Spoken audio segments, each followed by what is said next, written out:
হঠাৎ কিছু খেতে ইচ্ছে করলে বিকালের নাস্তা অথবা বাচ্চাদের টিফিনের জন্য ঝটপটে আলু নাস্তা তৈরি করতে পারেন। আসসালামু আলাইকুম everyone, welcome back to my channel. আলু দিয়ে ঝটপট স্ন্যাক্স তৈরি করে নেওয়া যায় এমন মজার একটি রেসিপি শেয়ার করছি।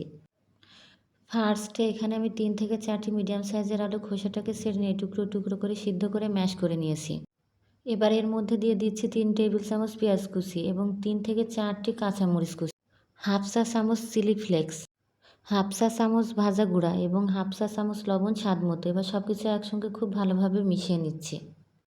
খুব ভালোভাবে আলুর এই পুরটা মাখিয়ে নিতে হবে যেন সব উপকরণ আলুর সঙ্গে খুব ভালোভাবে মিশে যায়। এবার এখান থেকে পরিমাণ মতো আলুর পুর নিয়ে আমি হাতের মধ্যে এইভাবে করে একটি লম্বা রোলের মতো তৈরি করে নিচ্ছি। আলুর পুর থেকে বাকি রোলগুলো তৈরি করে নিলাম। এবার এই রোলগুলো এক সাইডে রেখে দিচ্ছি। এখানে নিয়েছি আমি 2 প্যাকেট নুডলস। তবে নুডলসের প্যাকেটগুলো আমি আগে খুলে ফেলবো না। নুডলসগুলোকে এইভাবে বাড়ি দিয়ে দিয়ে ভেঙে নিতে হবে, মানে এক একটা ঝুরঝুরে হয় যেন। নুডলসগুলো আস্ত থাকলে এই চপগুলো করা পসিবল হবে না। কিন্তু খেয়াল রাখতে হবে অনেক জোরে প্রেসার দিয়ে বাড়ি দেওয়া যাবে না, তাহলে নুডলসগুলো ভেঙে একেবারে গুঁড়া গুঁড়া হয়ে যাবে। এবার প্যাকেটগুলো খুলে নুডলসগুলো আলাদা করে নিচ্ছি। ভেতরে যে মশলাগুলো প্যাকেটে রয়েছে এইগুলো আমি আলাদা করে রেখে দিচ্ছি, পরবর্তীতে এটা আমাদের প্রয়োজন পড়বে। এবার সাইডে রেখে দিয়ে অন্য একটি মিক্সিং বোল নিয়ে নিচ্ছে 1 কাপ ময়দা। এবার আলাদা করে রাখা নুডলস প্যাকেটের মশলাগুলো এর মধ্যে দিয়ে দিচ্ছি, যার ফলে মিশ্রণের মধ্যে এক্সট্রা কোনো স্পাইসি যেমন ঝাল লবণ অ্যাড করার প্রয়োজন নেই, কারণ এই নুডলস টেস্ট মেকারে পরিমাণ মতো দেওয়া আছে। চামচের সাহায্যে ময়দাটাকে মশলার সাথে ভালোভাবে মিশিয়ে নিলাম। এরপর এর মধ্যে নর্মাল তাপমাত্রায় পানি দিয়ে আমি একটা ঘন বেটার তৈরি করে নিচ্ছি।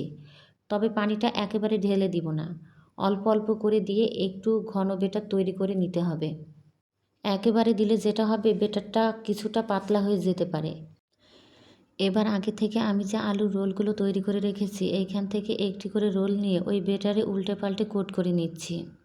এবার চামচের সাহায্যে রোলটিকে উঠিয়ে নিয়ে এক্সট্রা বেটারটি ঝেড়ে ফেলে এই রোলটিকে আমি সরাসরি ভেঙে রাখা নুডলসের মধ্যে কোট করে নিচ্ছি। খুবই আলতোভাবে করতে হবে, চাপাচাপি বা জোড়াজোড়ি করার কিছু নেই। দেখতে কত বেশি লোভনীয় তাই না? একইভাবে আমি সবগুলি রোল তৈরি করে নিয়েছি। মাশাআল্লাহ, এইগুলি অনেক বেশি লোভনীয় হয়েছে। চপগুলি আমি ভেজে নিচ্ছি। চুলায় একটি প্যানে পর্যাপ্ত পরিমাণে তেল দিয়ে গরম করে নিয়েছি। তেলের মধ্যে চপগুলি উল্টে পাল্টে ভেজে নিচ্ছি। ভেতরে তো অলরেডি সিদ্ধ হয়েছে, তাই কাঁচা থাকার কোনো চান্সই নেই।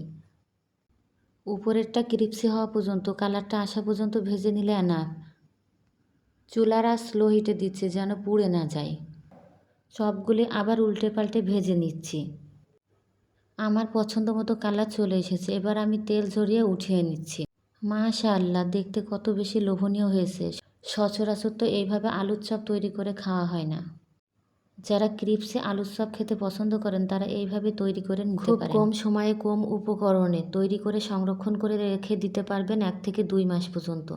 আলু দিয়ে তৈরি এই মজাদার নাস্তা যদি একদিন তৈরি করে খান তাহলে প্রতিদিনই বানাতে চাইবেন।